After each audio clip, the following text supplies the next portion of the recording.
Yo, what is up in the dojo with my S rank sorcerers, man? Welcome back to the channel, man. Today we're going to be breaking down how to carry as a jungler in Smite 2.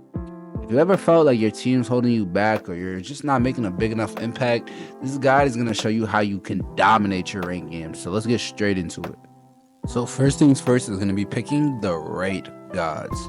Picking the right god is half the battle because some junglers excel at different playstyles, and knowing what type of playstyle fits you is very important, as well as knowing who will mesh well with your team composition. So I would always say pick based on your comfort and your team composition, because if your team lacks CC, then you might want to grab someone who can set up fights.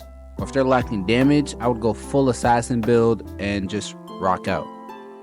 So as you probably already know, jungler is probably the hardest role to play in the game because you have so many responsibilities.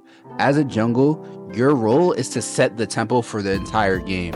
You need to be pressuring the lane, securing objectives, and denying farm for the enemy jungler.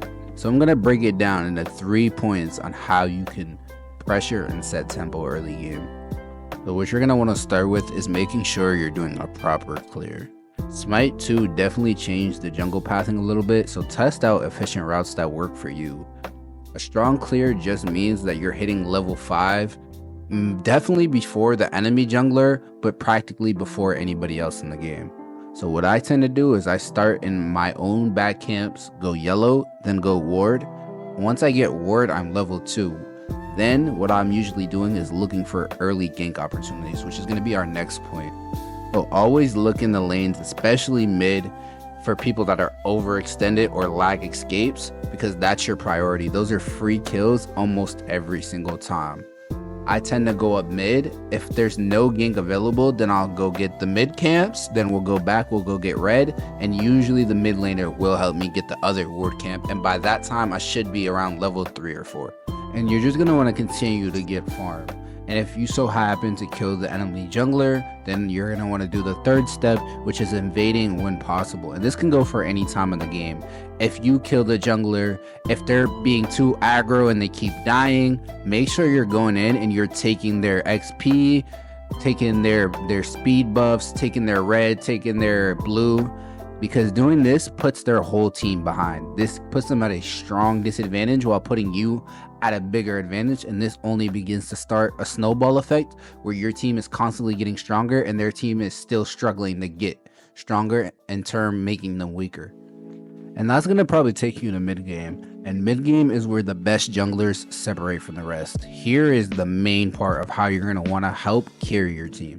So objective control is going to be the main thing you're going to want to focus in the mid game, and that's going to be making sure you're always aware of Gold Fury and Pyromancer when those timers are up and when they are up. And then also, if you have time, placing wards and making sure that you see the ganks before they even happen. And then make sure you're communicating with your team. Call your team to a fight. If you see an easy fight, or you know you're up on gods and they might be down and you see an easy objective to push, make sure you're communicating that so that your team gets the memo and you can group up, because this game is very much team orientated and it is much harder to win a game when you guys are not cooperating. And even though this is mid game, make sure you're aware, make sure you're still constantly checking lanes, going through jungle camps, and if you see their jungler ganking left side, make sure that you are playing on maybe the right side of the map or helping out that left side if they do need it.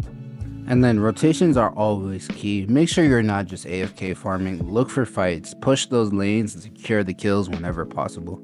And also remember that you're not a superhero. Your job is not to save everyone, but just to make things go easier. So if you need to overextend and you're gonna die without your teammate securing the kill, be wary of that, because they will be quick to blame you and you will be putting your team at a disadvantage. And then lastly is the late game. Late game is where things get real and your job changes just a little bit. So assassins are going to be one to focus on killing the enemy backline, which is hunting down the ADC and getting the mid.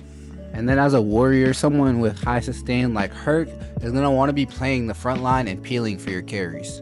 And just remember that flanking is always important. A good jungle flank can decide the whole game. Look for opportunities to collapse on the enemy team from behind.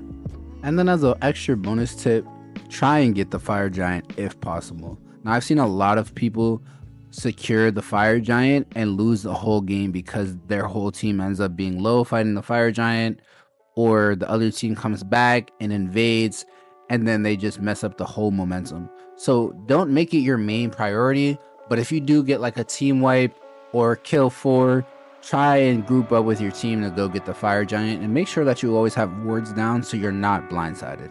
And that pretty much wraps it up. That's how you carry as a jungle in Smite 2. Make sure you master these fundamentals and you'll start climbing the ranks in no time. If you find this guide helpful, drop a like, hit that sub button, and let me know in the comments who's your favorite jungle god. I also do live stream on Twitch at IamKrizzy, and I'll see you guys in the next one. Peace in the dojo. I'm out.